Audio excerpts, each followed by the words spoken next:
Hello दोस्तों, नमस्कार। स्वागत है आप सभी का हमारे इस यूट्यूब चैनल में। दोस्तों, बैंक खाता धारकों के लिए एक बहुत बड़ा झटका है, बहुत बड़ी खबर है, जो कि दोस्तों 1 अप्रैल से पूरे देश भर में सभी बैंकों के लिए लागू होने वाला है, जिसमें आपका बहुत सारा चार्ज कटने वाला है। यदि आपके पास डेबिट कार्ड है या फिर क्रेडिट कार्ड है या फिर आपके पास कोई भी कार्ड नहीं है, तो पर भी आपको चार्ज देना पड़ सकता है। कैसे में? यदि आप जो है अपने एटीएम कार्ड के माध्यम से पैसे का निकासी करते हैं, तो आपको एक निश्चित राशि चार्ज के तौर पर देना पड़ेगा।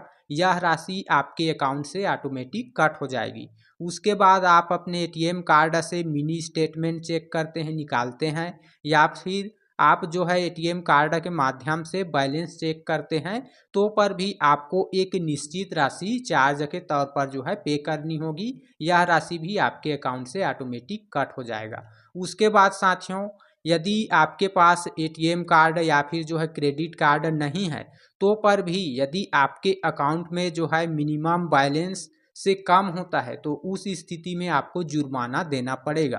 तो दोस्तों, आज की इस वीडियो में हम पूरी जानकारी देखेंगे बैंक खाता धारकों से रिलेटेड कि 1 अप्रैल से क्या क्या नियम बदलने वाला है, आपको किस चीज़ के लिए कितना चार्ज देना पड़ेगा, सब के बारे में इस वीडियो में हम कंप्लीट जानकारी देखने वाले हैं। दोस्तों, आपकी एक छोटी सी लापरवाही आप पर ही भारी पड़ सकता है, क्योंकि साथियों 1 अप्रैल से जो आपके अकाउंट में मिनिमम बैलेंस रखने का नियम है, उस पर भी जो है परिवर्तन होने वाला है। तो चलिए दोस्तों, अब आगे की जानकारी देखते हैं कि 1 अप्रैल से क्या क्या हो सकता है, आपके किस चीज़ में जो है फ़र्क पड़ सकता है। तो यदि आपके पास जो है सेविंग अकाउंट है, तो आप पर जो है फ़र्क पड़ेगा। आपके पास क्रेडिट कार्ड है या फिर आपके पास एटीएम अथवा डेबिट कार्ड है, तो पर भी जो है आपके ट्रांजैक्शन पर, आपके अकाउंट पर, आपके मनी पर जो है फ़र्क पड़ सकता है।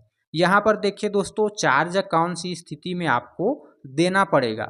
यदि आप जो है एटीएम से पैसा निकालते हैं, तो भारतीय रिजर्व बैंक के नियम के अनुसार दोस्तों आपको अपने ही संबंधित बैंक के एटीएम से निकालना है।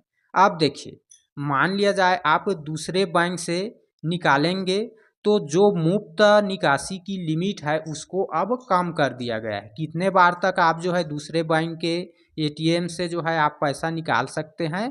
तो दोस्तों, एक ग्राहक को दूसरे बैंक के एटीएम से महीने में केवल 3 बार ही मुफ्त पैसे निकालने की अब अनुमति होगी। अब यदि आप 1 मंथ में किसी दूसरे एटीएम के माध्यम से चौथे बार ट्रांजैक्शन करते हैं, तो आपको 20 से लेकर के 25 रुपये तक का जो है चार्ज देना पड़ेगा। यानी कि आप अधिकतम किसी अन्य अदर बैंक के एटीएम के माध्यम से अपने किसी दूसरे बैंक के एटीएम के माध्यम से सिर्फ 3 बार ही पैसा निकाल सकते हैं मुफ्त में। यदि 3 बार से अधिक होगा, तो आपको पर ट्रांजैक्शन के 20 से लेकर के 25 रुपये तक का आपको चार्ज देना पड़ेगा। उसके बाद आगे बढ़ते हैं दोस्तों, और क्या जानकारी है उसके लिए। दोस्तों, यह राशि जो 20 से 25 रुपया है, वो पहले 17 रुपया था, तो उसको अब जो है बढ़ा दिया गया है। अब देखिए दोस्तों, आप दूसरे बैंक के एटीएम के माध्यम से यदि आप जो है बैलेंस चेक करते हैं या फिर जो है अपना मिनी स्टेटमेंट निकालते हैं, तो आपको जो है 7 रुपया पर ट्रांजैक्शन चार्ज देना पड़ेगा। तो आपको किसी दूसरे बैंक के एटीएम के माध्यम से बिल्कुल भी बैलेंस चेक नहीं करना है, बिल्कुल भी आपको जो है मिनी स्टेटमेंट नहीं निकालना है। उसके बाद देखिए दोस्तों, मिनिमम बैलेंस को लेकर के क्या नियम बदले गए हैं उसके बारे में।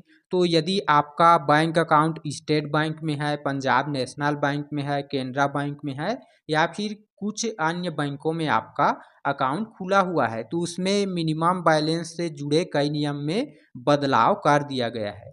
अब यहाँ पर आपका जो बैलेंस है न्यूनतम मान लिया जाए, एक सामान्यतः जो सामान्य रूप से सेविंग अकाउंट है, उसमें 500 रुपये का बैलेंस जो है मिनिमम रहना रहता है।